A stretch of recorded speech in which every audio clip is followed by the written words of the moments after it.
We have with us Radha Sandur Kustigi.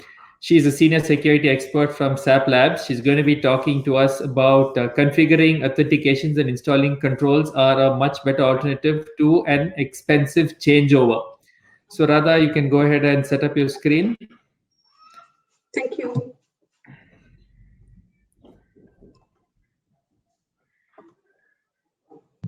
Okay, are you able to see my screen, Aditya? Yeah, perfect. I can see your screen. So Radha, we are looking forward to your presentation. With that, I'm handing it over to you. Thanks a lot, and welcome everybody. Good afternoon, good evening, and good morning to all the participants who have joined this session. So I would like to welcome you for the session. Configuring authentication and installing other controls are a better effective to the expensive changeover. So myself, a quick introduction, as Aditya has already mentioned. Myself, Radha. I'm a senior security expert at SAP Labs India. I have over 1+ years of experience in information security. I played different roles in my organization, starting with as a penetration tester, data protection privacy officers, cloud security, worked on cloud security principles, have a good knowledge on secure development life cycles, and finally audits and compliance involved in ISO and SOC audits in my organization. So quickly, let's see what is the agenda for today's session. So we are going to talk about some of the cybersecurity hacks that have happened recently in 2020. Then what are the key observations that we have to focus or we are missing in terms of cybersecurity? Then cyber secure by default principles, which helps us installing or configuring authentications and other controls to have a better system instead of expensive changeover. Right. Starting with the cybersecurity hacks. As we know that recently there was a Twitter hack, which happened, and how the breach was happened.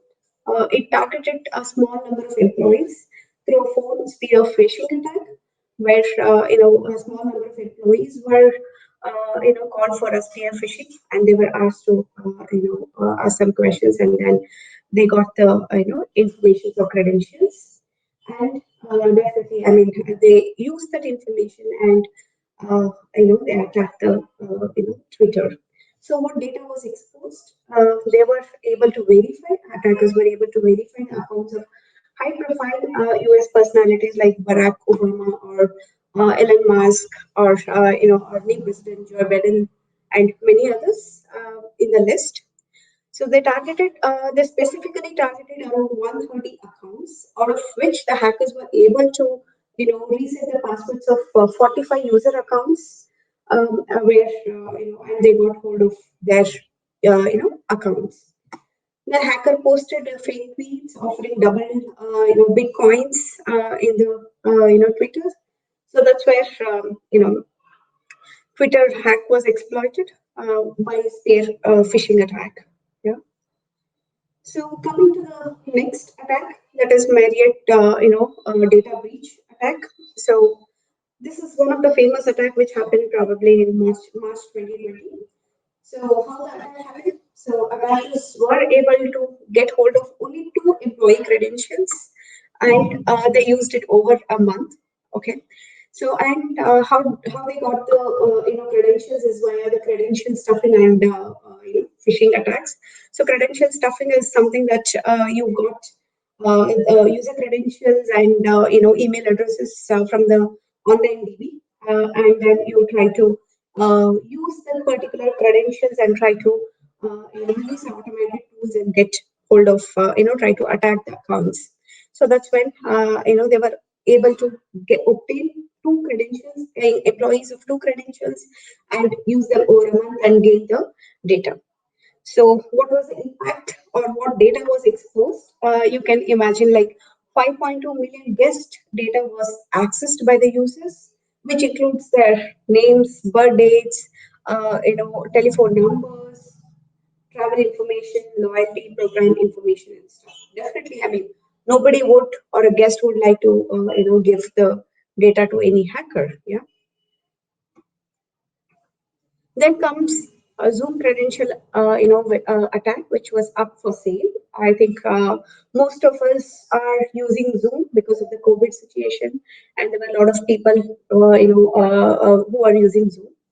So how did the attackers try to get the information or try to attack the system? So what they did was they collected a DB or databases of user IDs and passwords from different online sources, and they started writing the configuration files with these credentials, which they are found via the online sources for a stress testing tool. And then they stuff the credentials and try to get hold of credentials.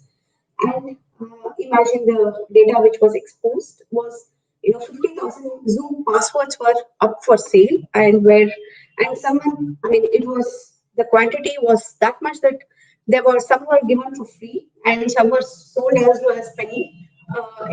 Each credential was as low as a penny. So this was one of the famous attacks which happened recently, and because they exploited the situation of COVID, and most of us were working from home and using these online, meeting platforms to connect to our, meetings or to meet a person. Yeah. Next comes the Malignant health attack, which was a ransomware attack and data breach attack. So how was data breach happen? So what did attackers do is hackers first install a malware to steal the employee credentials, basically a ransomware attack here, and then phishing attack also to gain access to the system. So that's how the breach happened, and what data was exposed. Around 3,65,000 patients, data were affected. And imagine, I mean, patients' data, which includes your sensitive personal data like your, health-related information, ailments, or be it anything, which is related to yourself, and it is very sensitive in nature. So as we see that attacks are quite common in nature, and we need to also have the key observations that we need to keep in mind, the basics that when we actually build an application or a software. Yeah. So the key observations which I would like to point out here is just the basics of the application security. We always think application security from a reactive approach and not as a proactive approach. Yeah. So we only act on the application security when there is an issue, or when somebody has actually figured out there is some problem to you, or some hack has happened to you, and then you start fixing the issue. But we actually try to forget that the security has to be inbuilt in your DNA of your development life cycle. Yeah.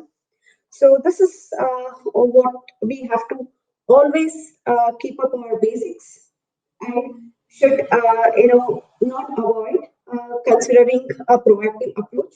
So your security should be integrated in your development life cycles, and you should always secure your code standards and practices for developers. So if you have noticed, in 2004, OWASP, open source application, web application security project, which is a well-known forum that all of us security professional would refer to. So there were, in 2004, there were only 4 top 10 which has been identified, and they were following only 4 top 10 security vulnerabilities. But if you see, the 6 of them of the top, it has been 6 of the top 10 has been there since 2013. So which means that in 2013, it was accounted to 10 the top 10 security vulnerabilities. So which means that in the span of say a decade,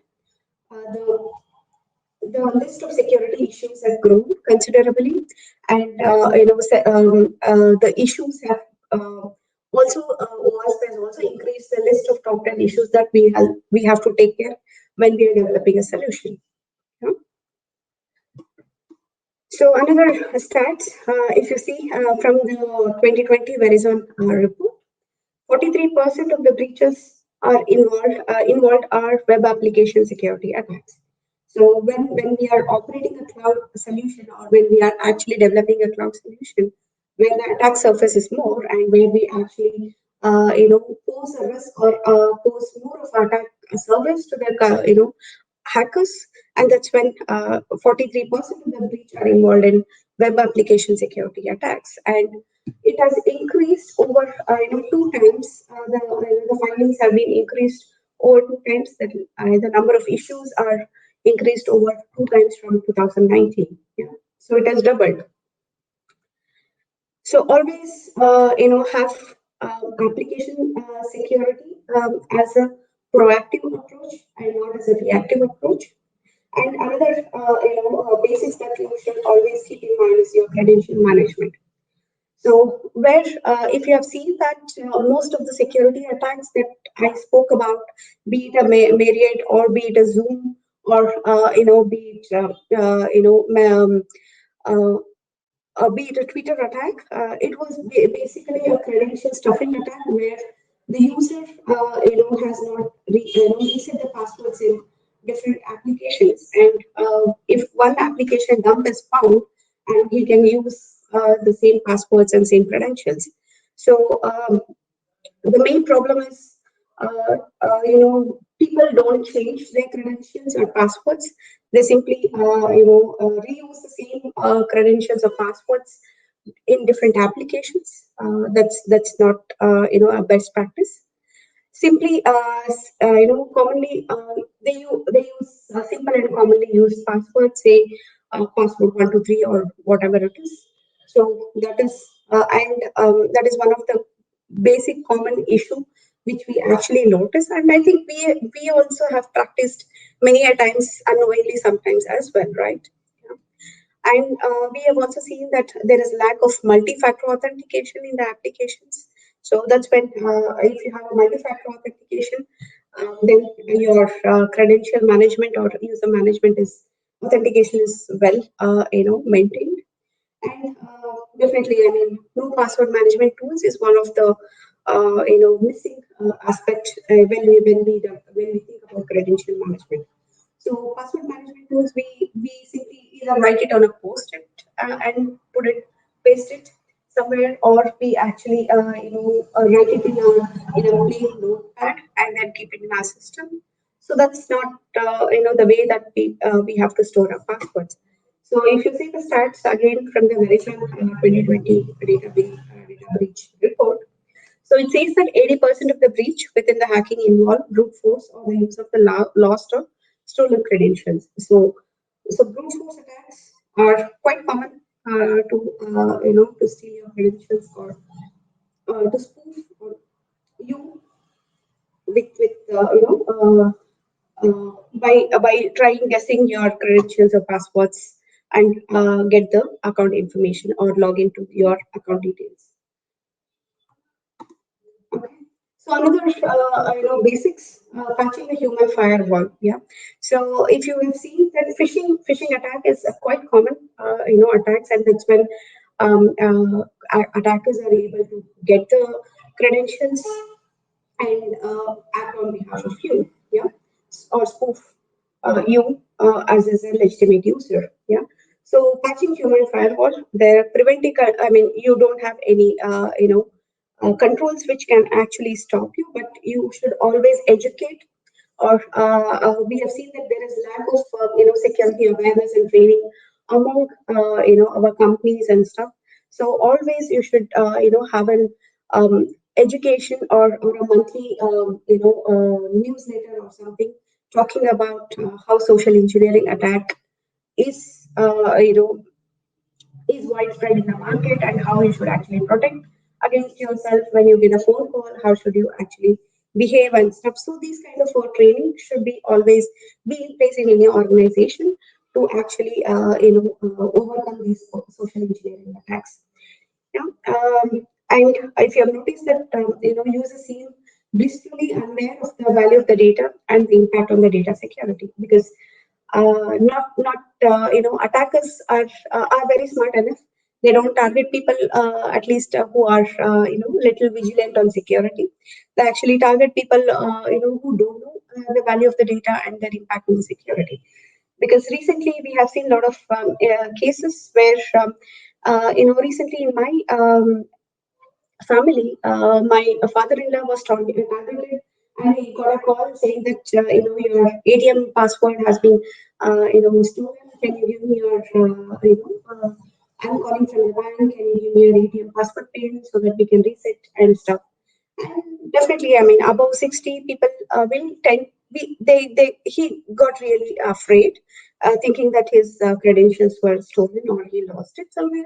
And then he called me saying that, yeah, what happened? I mean, this is what he's asking me. Shall I give my pin or something?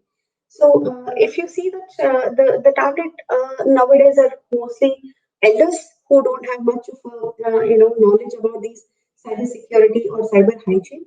So patching the human firewall is really important, and you should always consider educating your organization, companies, people, so that they have a good knowledge on these social engineering attack or a phishing attack, and they respond to it appropriately when the situation comes to them.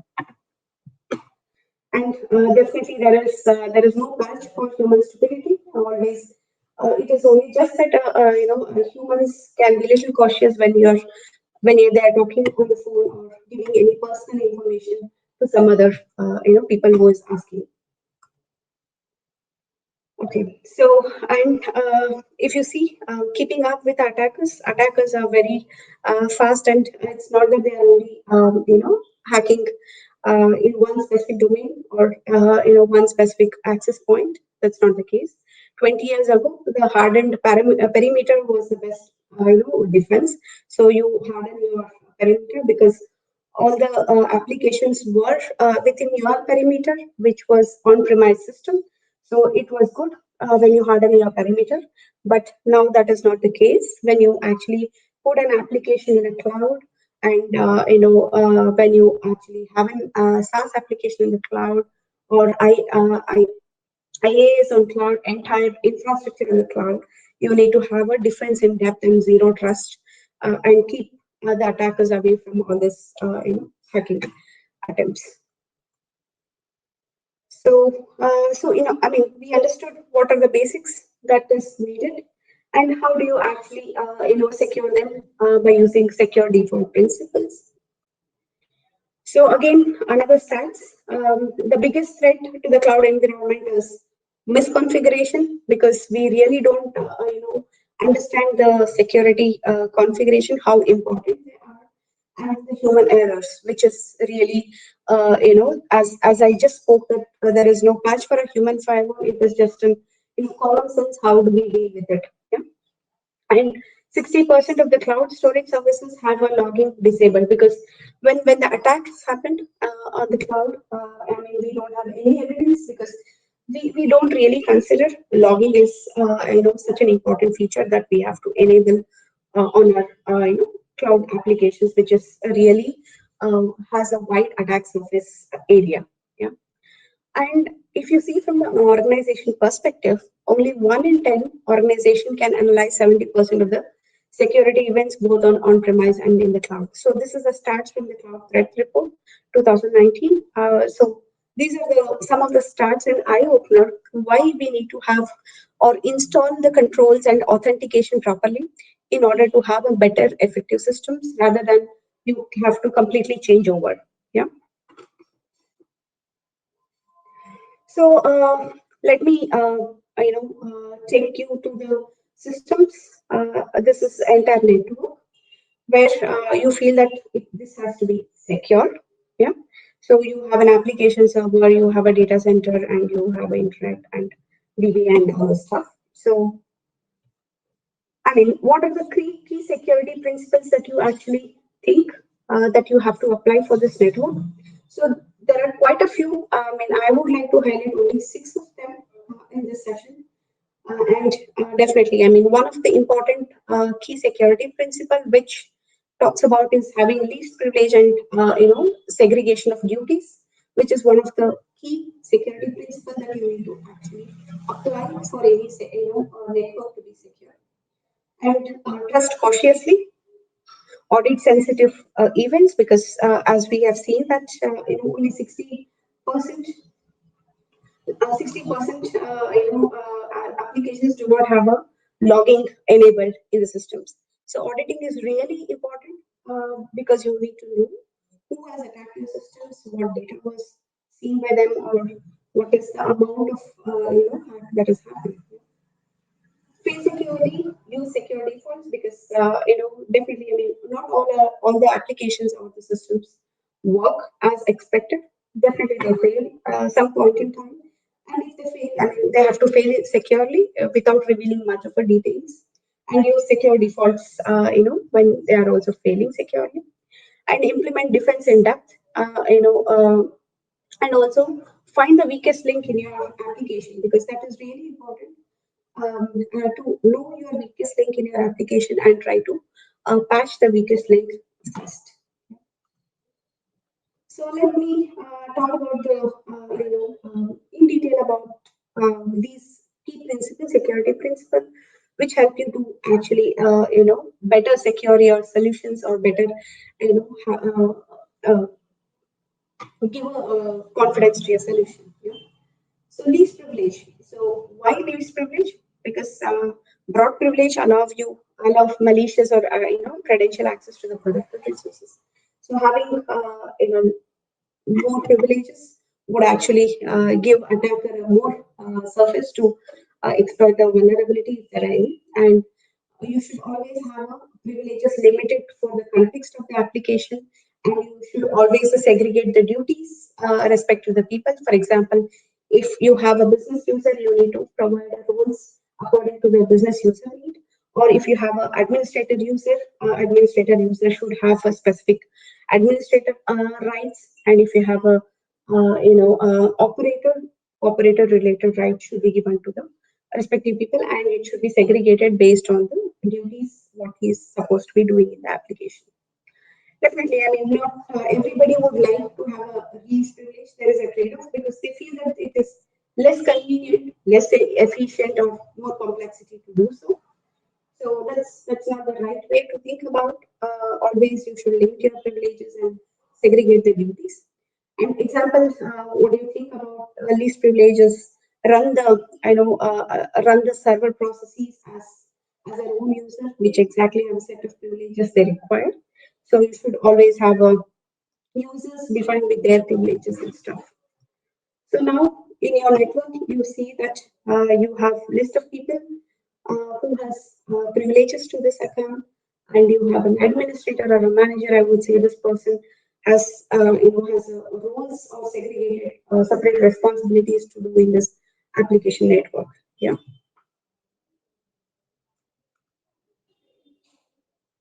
And next, going to the next privilege, trust cautiously. Think about will you allow any people entering to your home without your permission? That's not how we deal with it, right? I mean, we actually have our secure doors which is locked all the time, and then we when somebody tries to enter, then we check their authenticity, right? I mean, whether he is allowed or not to come inside, and what is the purpose that he is trying to come inside, right? Similarly, when we are actually allowing any person or any user to log into the application, we have to trust the application, asking whether he is the right person to log into the application by checking his credentials or his certificates or anything which is set up in the application. So why we need this principles? Many security problems are caused by inserting malicious intermediaries in your communication paths, because when you have an application client to the server, there are many people who try to actually sniff into your application communication path and try to act as you. Yeah. So the principle is to know assume unknown entities are untrusted. So which means that if the unknown person tries to enter your application, which are untrusted, So you should always log in, have a process to clearly establish the trust, validate who is connecting, authenticate the users with the valid user credentials against the server, or better to actually have a multi-factor authentication or a certificate-based authentication to validate this particular identity of a user and then allow the user to log into the application. Yeah. Mostly, multi-factor authentications are now quite common in most of the applications.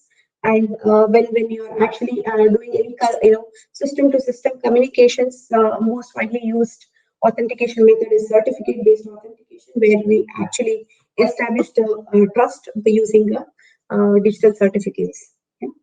So definitely, people don't like it because there is an operational complexity involved, because you have to set up the systems securely with the client certificates and multi-factor authentications, and you have to type in your PIN most of the times and stuff.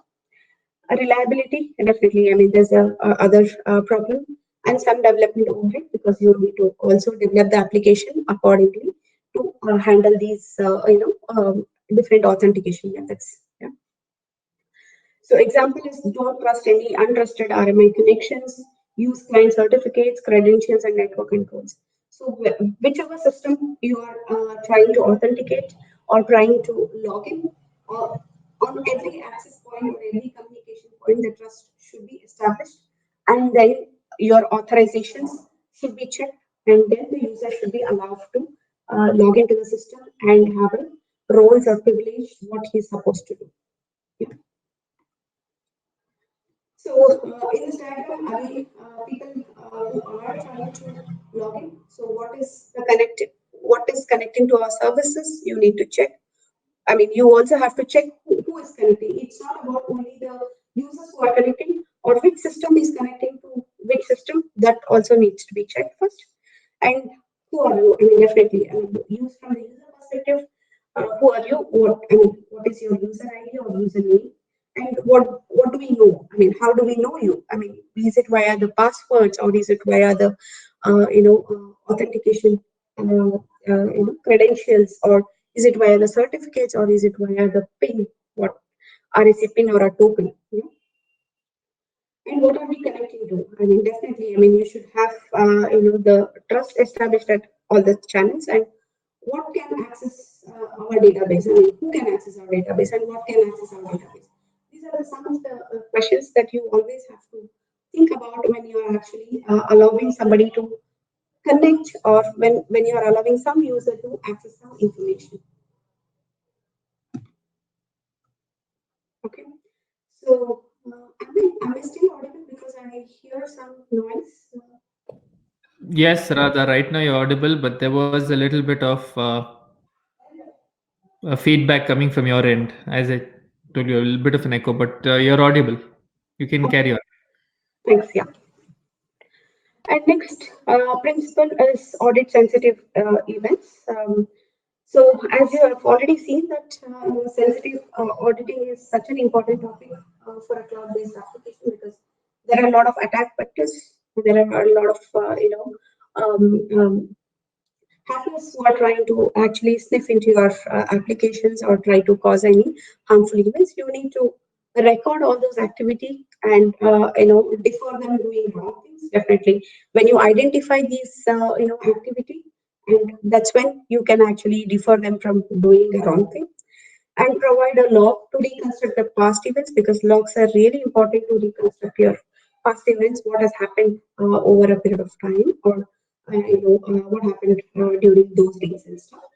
And also, logs are also really important when it comes to the compliance perspective, because one of the important things that you need to understand is from the compliance perspective, when there is an forensic investigations that are going on, you should also provide logs to prove the wrongdoing of any other person. Yeah.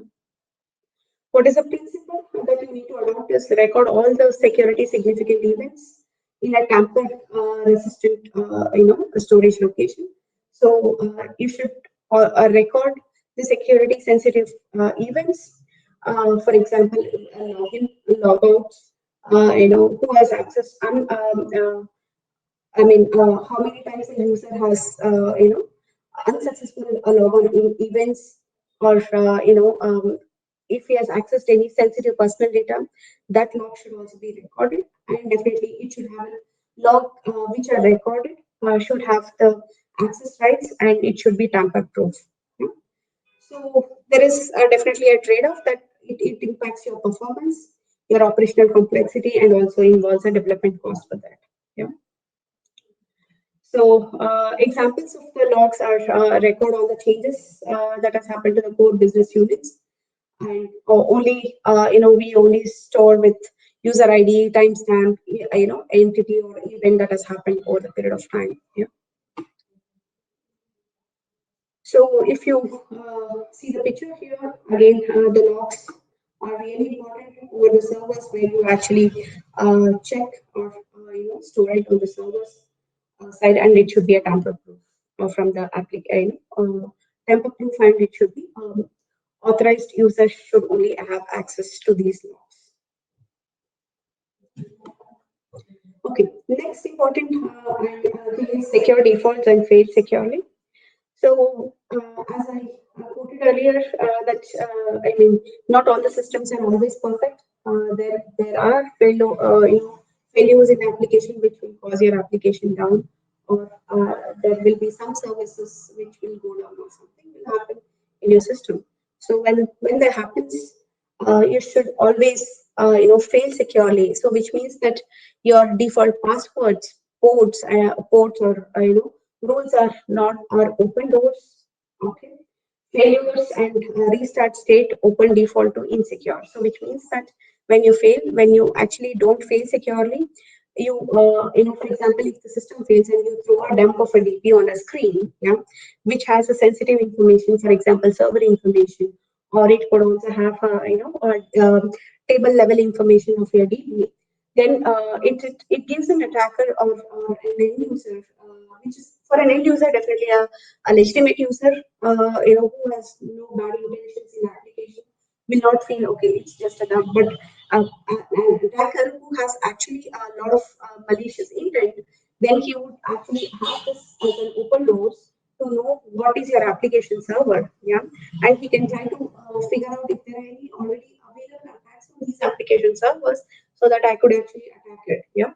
So, and then definitely when he gets to know about, sometimes when you are actually failing, or when your system fails, then you also throw that DB user table on the screen sometimes, that this user is not allowed for this table, so on, so on, so on. So that's where user or an attacker will get the information about your user DB and try to. This will help the user to have to perform the brute force attacks and so on. Yeah. So the principle, always you should think about, force the changes to security parameters. Always you should secure your application by default. You should enable your security audit logs by default. You should configure your password policies by default. You should have security parameters set on by default. So you should always think through the failure, and you must be secure and recoverable, because we cannot quote one simple example. Okay, this is how you fail, and then you have to recover in your application. The failure points could be any, and from a development perspective, we should always think that it should be secure whenever the system fails, and it should be always recoverable when the system fails.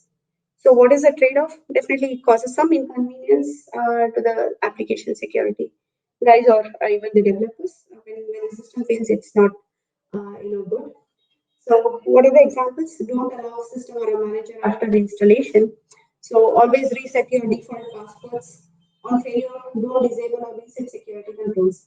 So you should always stay securely, so that your secure default parameters are turned on even after the failure of the application or the systems. So next comes defense in depth. So why you need to have the defense in depth? The systems do get attacked, breaches do happen, mistakes are made, because human errors are common. when you're developing an application. So it need to minimize the impact. So that's where you need to have a defense in depth approach to minimize the security breaches or the attacks that could happen on your application. So principle, so don't rely on the single point of security. So I have an authentication and authorization. What else do I need? I mean, that's not the point. I mean, you should think security holistically. For my application, what should I configure? What should I install? Do I have to install an anti-malware in my application to secure against viruses because I have an upload functionality where my uploads can come in. Yeah. So these are the things, security, ensure the security at every level. So at every level and every vulnerabilities that could happen. Do the threat modeling of your application again and again, so that you can analyze your risk areas and then configure them appropriately. And stop failures at one level propagating. Definitely, I mean, when there is an attack and you've got to know, you should stop it as soon as there is an attack. And you need to implement different rating mechanisms to have an approach for the defense in depth, not a single mechanisms. For example, when you're, hardening your, perimeter, network perimeter, then you should have you know, um, firewalls as well as your, honeypots. Okay, so these are the mechanisms that you need to have when you're actually thinking to harden the perimeter. Yeah. So, intrusion detection system, intrusion prevention systems, these are different things that you have to think about on a different entry level or every level that you need to think about when you are securing or configuring the systems to be secure. What is the trade-off that you have is redundancy of the policies, complex permissioning and troubleshooting can make recovery harder, because when you have a strict security policies included in every layer of your application, it can make you also a little bit harder to recover fast. Okay? So examples of defense in depth is access control. Your on the UI services or DB or OS level, and having the intrusion prevention and intrusion detection systems, and honeypots. These are some of the defense in depth mechanisms that we have to accommodate when you are actually configuring your systems securely. So defense in every systems perimeter, every network perimeter has to be configured for security mechanisms, and it should be secure enough to handle your security in depth. So last but not the least, secure the weakest link. So always think what is your weakest link in the application, and then secure the weakest link, because the weakest link is the most commonly attacked in the application. So always secure your weakest link, perform the repeated threat modelings, understand your strengths and understand your weakness in your application, and try to patch the weakest application. For example, data privacy threat met with unencrypted communication channel, but with unencrypted DB storage and backups. That's an kind of a weakest link. You have a good communication, encrypted communication channel, but when you actually store something which is unencrypted, that's the weakest link that you are having in your application. So think about the weakest link. Always focus on the weakest link, and then secure your weakest link as much as possible. So with this, there are key takeaways. Configuring authentication, installing the controls, or better preventive to extensive changeover. Changeover is not an option, but you need to configure your system securely, and then make it convenient for you. So it's no longer we get hacked. It's the situation is like it's when we get hacked. So you should be prepared for that when we get hacked, and how do we actually overcome from this. And again, don't forget your basics: application security, human firewall, and attack perimeters and stuff. And configure your systems by default, secure by default, and design by default is one of the important steps to make sure your systems are working in an effective way, and security principles are handled in a better way. So with this, I would like to thank you for listening to me. And if you have any questions, Hi, Radha. Okay, right. so thanks for that. We do have a couple of questions. I'm going to start off with the first one. Now, having data in the cloud, is it secure or not? Okay, I mean, having the data in the cloud, I would say yes or no. Okay, data in the cloud, do you think it is secure? Yes. If you have all the controls implemented and there is no risk to it, definitely it is secure. Having data in the cloud, if no security controls are implemented, it is not secure.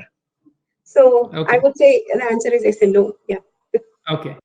The next one is how secure is giving permissions to our camera, phone data while we install new apps such as Signal and Telegram and many other applications on our smartphones?